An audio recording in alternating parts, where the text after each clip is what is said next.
ketika saya ke WC kok saya ingat wah kita mono status apik gitu loh. Kemudian saya ingat-ingat, oh iya.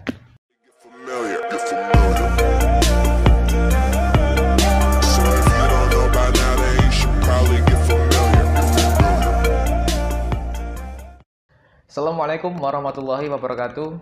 Back to the channel Aswazanesia TV. Sahabat Aswazanesia TV, masih bersama kami di Bincang Aswazanesia. Saya Wahyu Egi Widayat selaku moderator, dan di samping saya Bapak Hamidullah Ibda yang ini afiliasinya sangat banyak sekali. Oke, kali ini kita akan membahas tema yang cukup menarik terkait dengan buku beliau. Ya, bukunya adalah Sing Penting Nulis Terus. Nah, di situ ada kata-kata yang cukup menjadi sorotan bagi teman-teman siapa saja atau sahabat-sahabat saya yang pernah membaca itu satu kalimat, ya di situ dituliskan WC adalah sumber inspirasi. Nah, kenapa kok bisa WC? Mari kita tanyakan langsung kepada beliau. Kenapa sampai keluarnya kalimat tersebut, Pak, bahwa WC adalah sumber inspirasi? Itu seperti apa latar belakangnya ini? Ya, sebelum ke situ, buku itu kan Yang Penting Nulis Terus. Saya tulis 2016, terus terbit 2017. Satu tahun ya proses. Isinya adalah tentang WC sumber ide dalam menulis. Nah, namanya orang itu memiliki posisi mood ya, atau posisi on, posisi nyantai dan mendapatkan ide itu berbeda-beda. Ada yang harus ketika mau mendapat ide itu kondisi sepi, harus tenang. Gitu ya. Ada yang memang harus memakai musik slow, kalem pop. Ada yang harus memakai musik rock bahkan. Itu beda-beda. Ada yang harus membaca Quran dulu, harus sholat dulu, harus tengah malam, itu beda-beda. Kalau saya sendiri sebenarnya untuk mencari ide itu ya gampang sebenarnya. Selain membaca dan diskusi, kemudian juga menganalisis masalah sehari-hari, tentunya ide-ide ini yang paling, bagi saya yang paling suci ya, bukan suci dari hadis aja mau di WC ya. Ketika bahasanya apa? Bukan suci ya, lebih origin tenang, ya, lebih tenang atau gitu. Fresh itu ketika saya ke WC. Ketika ke WC itu kan posisi badan itu bahasanya apa? Katarsisnya itu keluar. Dan itu sumber kesehatan. Ketika kita di WC kok buru-buru nggak menikmati, justru idenya nggak terlalu mengendap. Maka ide itu bagi saya endapkan di WC. Ketika di WC itu kan saya berpikir tidak memikirkan bawah ya, tapi memikirkan ide yang inspirasi yang tadi saya ngapain.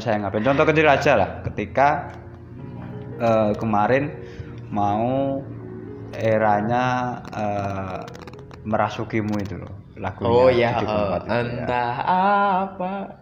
Itu juga menjadi bayang-bayang ketika saya di rumah ini, saya nulis apa. Ketika ke WC langsung ketemu, ya sudah, entah apa yang Merasukimu gitu aja. Atau dulu ketika musim pemilu pilkada ya, ini 2014 sering atau bermusim-musim, mungkin 2014. 2014 tepatnya. Tapi yang saya ingat, yang saya suka itu judul ini sebenarnya.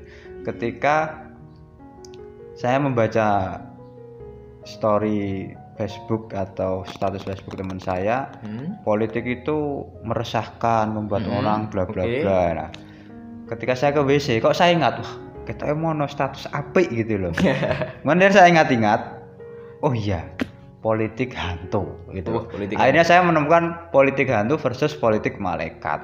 Tapi kan itu berangkat dari teman saya. Kemudian saya minta izin, Mas, kalau ini tak buat judul seperti ini gimana? Enggak apa-apa, wong itu beda kok.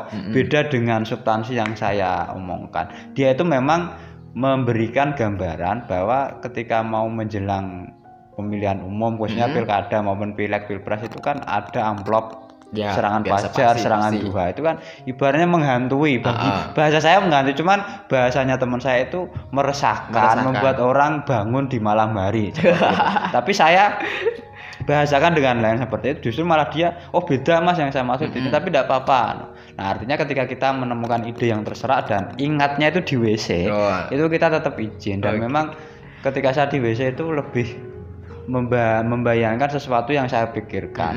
Terutama hari-hari ini memang selain membaca diskusi, saya lebih mendapatkan ide itu ketika naik motor atau naik mobil di jalan. Itu kadang mak sliwer gitu, ide itu kan tanpa diundang ya, mak sliwer tentang apa gitu ya. Tapi itu hilang. Tapi ketika di WC ketemu meneh. Lah itu uniknya tuh di situ. Makanya saya bilang WC itu sumber ide, sumber inspirasi. Bahkan kalau saya di WC itu dijamin lama lah mesti. Nggak tahu kok saya betah baunya. Dan istri saya sendiri ketika di WC ya nggak bakal ganggu kecuali dia mau kerja, mau sekolah biasanya harus cepet-cepet. Tapi kan saya memilih waktu yang memang supaya saya bisa lama di situ. Dan saya di WC itu selalu bawa HP. Ketika ada ide muncul langsung tulis gitu ya. Bawa HP ini bukan untuk main game apalagi Facebookan, paling WA-an ya. Tapi saya menyediakan ruang di Samsung Note ya, karena HP-nya Samsung. Itu langsung saya catat di sini. Dan di sini ada beberapa judul. Misalnya kemarin saya mau menulis tentang hermeneutika corona. Jadi saya memikir seni memahami corona itu tiap orang berbeda. Maka saya tulis di sini dan itu munculnya di WC. Jadi saya menemukan ide ini tidak ide yang saya menulis semua ya, cuman poin-poinnya saja. Misalnya judul, subjudul dan inti-intinya nanti saya tulis kembangkan di luar WC. Jadi memang tapi yang menonjok dan memiliki daya tonjok judul yang menarik itu tetap di WC itu. Jadi itu bagi saya ya mungkin tidak semua orang ya, dan jorok pasti tentunya beda-beda. Jorok mungkin ya, tapi ya mungkin tiap orang berbeda lah, jangan ditiru. Kalau Anda yang ingin meniru ya silakan. Kalau memang kebetulan sama ya mungkin itu juga jadi samaan yang konyol menurut saya. Tapi bagi saya ini bagian dari bagian dari mencari tempat yang membuat kita itu tenang fresh ya, karena ketika di WC itu kan kotoran keluar itu kan juga lega gitu, kenikmatan ya pasti. Coba kalau kita nggak bisa itu satu hari miso kan kita nggak tenang pikirannya gitu loh. Jadi kira-kira pengalaman yang mungkin jorok ya silakan didefinisikan sendiri lah. Tergantung kita sudut pandangnya ya. Aswajanesia menanggapi seperti apa? Kira-kira itu yang. Ya. Oke Pak, terima kasih Pak. Pembahasannya singkat ini cukup menarik juga. Namun di satu sisi kita jangan pernah beranggapan bahwa itu kotor ya. Saya juga teringat seperti yang disampaikan beliau. Biasanya kalau kita analogikan di berita itu kadang good news is bad news gitu kan. Nah begitu dengan kita kan ini terbalik. Di tempat yang seperti itu justru malah beliau ini bisa memunculkan sebuah inspirasi, ide-ide yang cukup menarik juga, berbeda dengan kita. Tadi juga di awal sudah disinggung oleh beliau bahwa setiap orang memiliki karakter masing-masing, memiliki sebuah ketenangan sendiri gitu ya. Ada yang dengan musik, ada yang dengan tempat sepi, atau apapun itulah yang di situ biasanya memunculkan sebuah ide. Jadi silahkan sahabat Aswajanesia ketika memiliki ide bisa ditiru juga cara beliau di WC bawa HP, ketika ada inspirasi tulis. Nah kita kemanapun biasanya bawa HP. Nah ketika kita muncul ide ya juga bisa ditulis. Oke, seperti itu sahabat Aswajanesia pembahasan kita kali ini ya. Tetap pantengin terus channel Aswajanesia TV ini, tunggu video selanjutnya dan jangan lupa like, comment, and